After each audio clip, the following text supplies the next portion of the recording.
And welcome to UC Today. My name is Kieran Devlin, and in today's session we will be discussing how Gamma is transforming one of IT's biggest UC headaches, number porting. We will explore why the process has historically been so complex, how Gamma UCX simplifies it through self-serve automation, and what it means for large organizations migrating to UCaaS and CCaaS platforms all across Europe. For this conversation, I am delighted to be joined by Rich McPhee, Solutions Director at Gamma. Rich, how are you doing? I'm great, Kieran. It's great to be here. Thanks. Before we explore today's topic, Rich, why don't you give us a little bit of information about yourself and your Gamma journey? Yeah, no problem. So, a little bit of background of myself is I actually started in IT managed services many moons ago. And that organization then evolved into helping organizations make sense and implement unified communications. And predominantly that was Microsoft technologies way back when in the LCS and OCS days. And that's where I kind of found my passion and worked for over 17 years as the CTO of that previous organization. And I did things like run the UC user group in Scotland before I eventually joined Gamma. And when I did join Gamma, it was through a decision that me and my fellow business partners had that we thought our business should be part of something bigger. And when we did that, I was invited to take up the role of the solutions director across the entire enterprise portfolio. In that position over the past 5 years, as a solutions director, I'm lucky enough to have been able to build a team of talented, passionate individuals, and they help capture and set the strategy for our enterprise solutions portfolio. They then build out that portfolio, and in some cases, build the products themselves, which is one of the things that we're going to be talking about today, and help get them to market to support our customers, just to help us understand if what we have is a right fit for them or not. Perfect. Well, as you alluded to, that positions you very nicely to discuss today's topic. And let's kick things off with, well, I guess a statement I'm sure many of viewers will recognise. UCaaS and CCaaS journeys can be incredibly complex, with things like number porting being a notorious issue for many business IT teams. Can you explain what makes it so complex and time consuming under traditional processes and what impact those can have to a UCaaS or CCaaS project? I can give it a go, Kieran.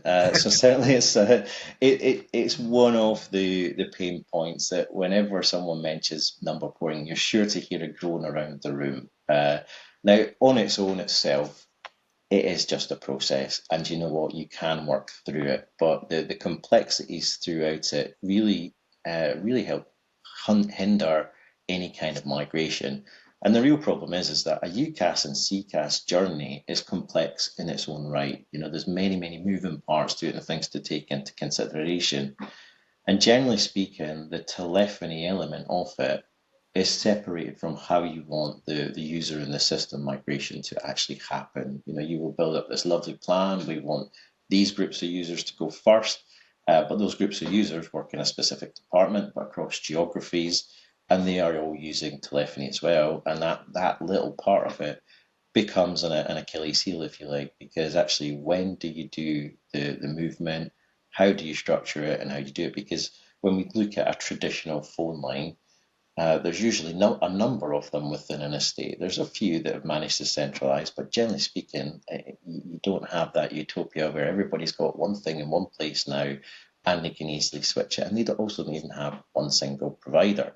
So trying to actually, one, find out where all the numbers are, and two, what they are, and then figure out how you're going to plan to chop them up and move them due to all the constraints that come into play with number porting, such as maximum block sizes, contiguous ranges, etc., all become a real pain and challenge. And then trying to coordinate that with your project to migrate your certain groups of users to cause as least friction as possible becomes really challenging.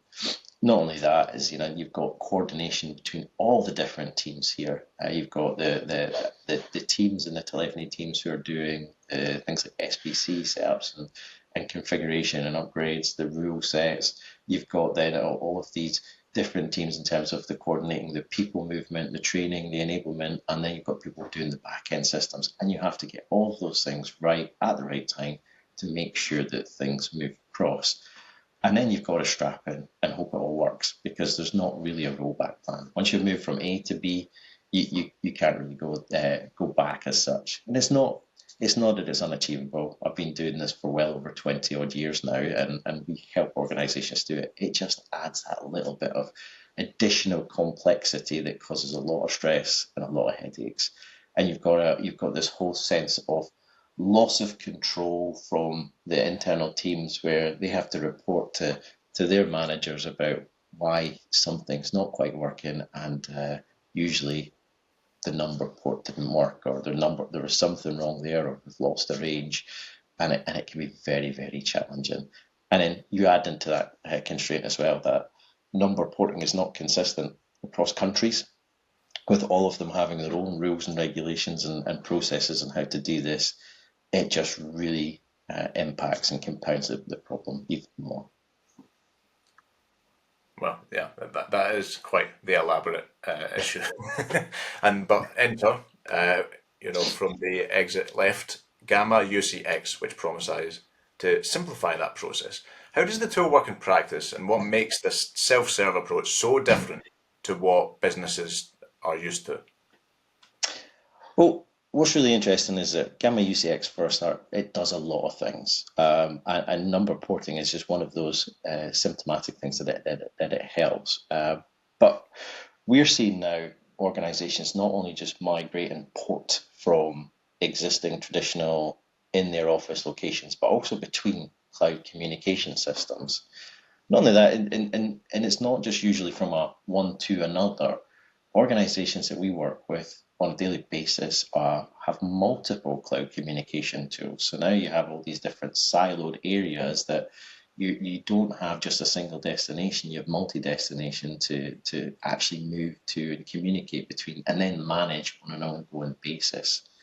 So Gamma UCX is a private voice network that we've created for organizations, so they can consume this as a service, and it puts them right back in control of their entire estate. So Gamma UCX can be connected to the traditional legacy on-premise environment that the customer may have today.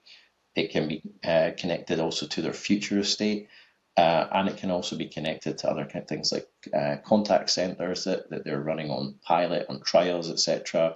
And even in the future, whatever else and whatever other flavor that they like. Now, the fact that it's this private voice network and it's abstracted from them in terms of managing boxes and tin and updates and making these things making these things take over, changes things for that organization. It's no longer we're buying one service like Microsoft Teams, for example, and we want to move all of our numbers to that now, and now all the numbers go in and out. We're giving organizations the ability to connect to these services and then choose on an individual basis which service they want to point numbers at. And we do it through a very easy self-service portal, which is about a 1 or 2 click system that puts them back in control, and it happens in real time. So no more requesting ports, scheduling downtime, etc. across these teams.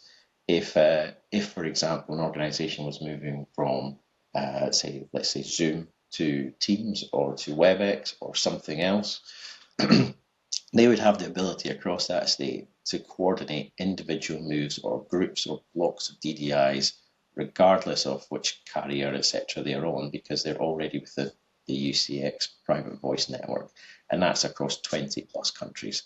So it gives them that freedom of movement, and not only that, they'll be able to connect any new services up to this system as well, without the headache of running complex infrastructure and managing complex rule sets, just by simply saying, I want voice on my cloud estate. And another thing that it does as well is it will keep all the traffic internal to those systems as well. So it means that there's not increased charges for routing calls between the two of these things. So many things it does. Yeah. And you sort of mentioned there, and I'm wondering if we can dig into more detail about the benefits for these organisations managing thousands of numbers across platforms like Teams, WebEx, Zoom. Yeah, let's dig into a bit more into the business benefits of moving to such a self-serve model. So the business benefits, that They're quite numerous, but what we're seeing is that more organizations are looking at their telephony estate like they used to look at traditional managed services. And that is that when it's given all out to an external organization, the perception can be slow because simple moves, adds, and changes are deprioritized and they don't have the highest SLA, yet they can't do these things without actually contacting someone else. So this is actually bringing a bit more empowerment back to the organization themselves, giving them the flexibility to choose where their communications should go and how it should be managed. And it's not just about pointing a number at a system. This goes across the estate where we enable in that private voice network the organization and we give them the ability to choose how they want to present their telephony outbound. So if they have 4 or 5 different services like WebEx, Teams, Genesis, whatever connected to UCX, they can control how all of those numbers are presented out without having to go into each one of the individual and respective platforms. In addition to that, they can also enable business continuity across all of them. So if any one of those cloud services was down or needed to be redirected, they can do it at a click of a button as well. So all of these things mean that organizations are no longer tied into a single technology and platform at the back end. They've got a lot more control over what they want to do. And they've also got a really great business continuity solution as well. And this isn't like a particularly fresh challenge for you guys. You've recently launched it in the Netherlands. This is a proven product. But what have you learned from that market that might inform adoption across the rest of Europe? So what's really interesting is that they have all the exact same problems and challenges. So there is one thing that I found out from going into the Netherlands, and that their culture is very, very different. And where in Britain we can be a bit sarcastic sometimes when we have a chat.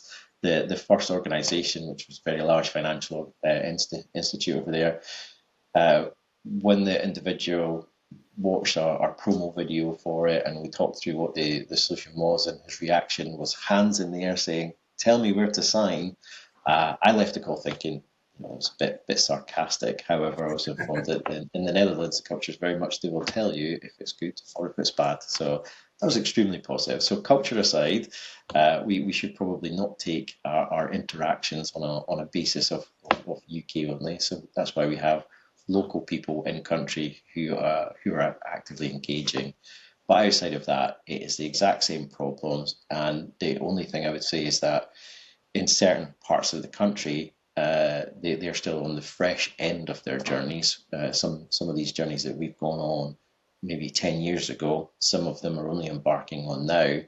And the good news is that we've taken all of those last 10 years and all of those headaches and challenges and built them into UCX so that it'll help those organizations avoid some of those key pitfalls as well. Terrific. And one final question before I let you go, Rich. This is the classic looking ahead question. How do you see number porting and migration evolving in the near future? And where does Gamma UCX, in your perspective, fit into the broader landscape of enterprise comms?